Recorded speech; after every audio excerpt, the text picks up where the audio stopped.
Bonjour, bienvenue dans ma cuisine. Tu sais quoi?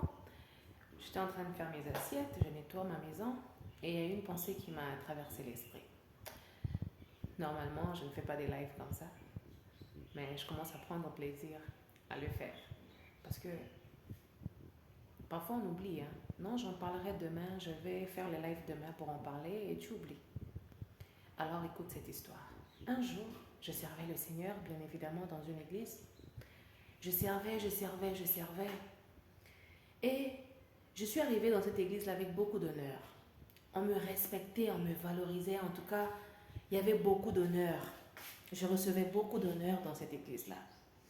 Et ce que je me rappelle, c'est que un jour à la répétition, pendant que nous étions en train de répéter, la responsable de la chorale, qui est une inférieure à moi de très loin, bien évidemment, me dira, il y a Régine, maman a dit que tu torchonnes quand on finit la répétition. Et moi, avec tout le monde qui était là, les instrumentistes, tout le monde était là. Ils m'ont tous regardé. Quoi? Ils ont regardé la responsable, en fait. Ils vont dire, quoi? Elle dit à ministre Régine de torchonner l'église. Et est-ce qu'elle va le faire? Est-ce qu'elle ne va pas le faire? J'ai dit, il n'y a pas de problème, je vais le faire. Tout le monde était étonné. Je suis allée prendre la serpillière. Je suis allée prendre le seau. J'ai puisé de l'eau. J'ai mis le produit. J'ai commencé à torchonner l'église. Et il y avait un monsieur qui était là, qui, entre-temps, était un collègue de travail, qui avait observé la scène. Il commençait à bouder. Il commençait à dire, moi, avec mon rang, avec tout ce que je... Jamais je ne peux faire, jamais je ne peux torchonner. Il commençait à parler comme ça. Et moi, j'ai fini de torchonner. La prochaine fois encore, on m'a demandé de torchonner. J'ai torchonné. Et la personne a encore dit, moi, si on me demande seulement de torchonner, je quitte. J'arrête tout. Moi, jamais taper la poitrine. Aujourd'hui, pendant que je vous parle, Dieu a peut-être élevé cette personne-là. La personne a peut-être rencontré le succès dans l'autre monde, à sa façon, bien évidemment. Mais il a perdu. Parce que quand on veut être grand, il faut se faire petit.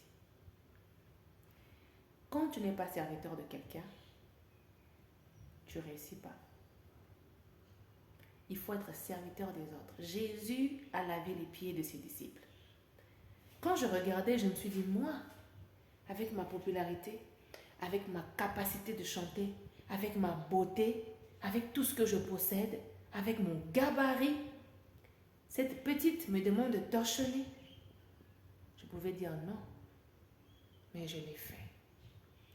Je suis même allée, on m'a même dit qu'il faut nettoyer même les toilettes. Je suis allée nettoyer les toilettes, les cuves là où on fait des matières fécales et tout. Toi, tu le feras, malgré ta popularité, malgré ton rang, malgré ton ministère, malgré tout ce que tu as. Si on te demandait de faire un truc pareil, tu le feras? Une très bonne question que tu dois commencer à te poser maintenant. L'humilité précède la gloire. On dit ça tout le temps. Mais quelle forme d'humilité? Deuxième histoire. Quand je suis allée servir un homme de Dieu, j'ai servi un homme de Dieu. J'ai joué mon rôle, j'ai servi cet homme-là. La jalousie commençait à monter dans mon cœur. L'esprit de dire qu'on ne me récompense pas commençait à monter dans mon cœur. Mais je travaille en vain, ça commençait à monter dans mon cœur. Dieu m'a dit, si tu murmures, tu n'auras pas la récompense. Il y a des fois, Dieu nous met dans des positions là où tu ne vois pas ton intérêt dans quelque chose. Mais il te demande, sers, fais ta part, joue ton rôle bien comme il le faut. Et tu seras surpris. Un jour, tu passes des moments difficiles. Un ami à toi t'appelle, te fait un transfert d'argent inattendu et imprévu que tu n'as même pas demandé.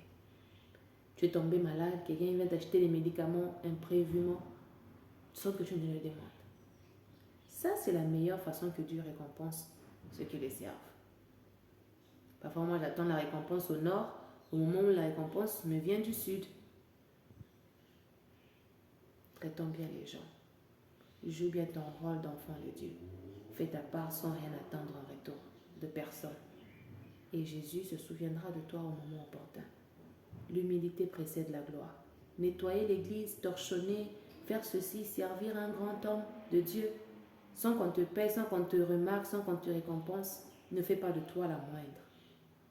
Ne l'oublie pas. Et arrêtons d'être hypocrites.